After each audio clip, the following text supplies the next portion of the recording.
Yo, what's up mga kaibigan? Nali na tayo magkwentuhan patungo sa game ng Golden State Warriors at ng Philadelphia 76ers. Ang Warriors ay may record na 8 wins and only 1 loss sa kanilang last 9 games. At malaking dahilan nga dyan si Jimmy Butler.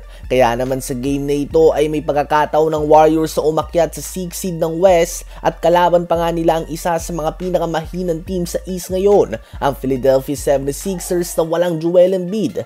Ganun pa man ay sinayang nga ng Warriors ang pagkakataon na makapasok sa top 6 at hindi nila kinaya na manalo nang wala si Jimmy Butler. Tinalo sila ng Sixers na may 9-game losing streak patungo sa game na ito sa score na 126-119. Nagliyab si Quentin Grimes at gumawa ito ng 44 points and 6 rebounds on 18 of 24 shooting sa field and 6 of 9 shooting sa 3 points.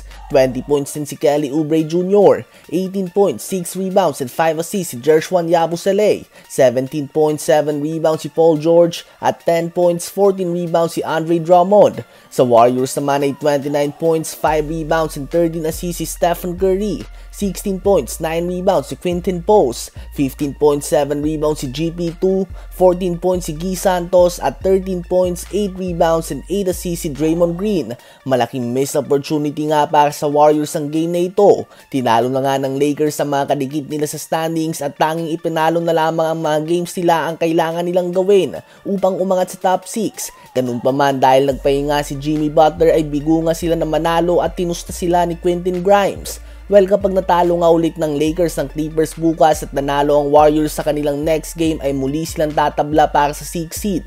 Ngayon ay tumungo naman tayo sa injury update ni Austin Reaves at Rui Hachimura. Si Hachimura nga ay out ng at least 1 linggo ayon kay JJ Redick. Ibig sabihin nito ay expected na hindi siya maglalaro sa game kontra sa Clippers bukas, sa New Orleans Pelicans, New York Knicks and possibly pati na din kontra sa reigning champions Boston Celtics. Ayon nga kay Coach JJ Redick ay muli siyang titingnan ng team doctors ng Lakers matapos ang 1 linggo at dito sila gagawa ng desisyon kung dapat na ba itong maglaro o magpahinga pa. Habang si Austin Reaves naman ay listed as day-to-day with right calf tightness ayon kay Shams ng ESPN.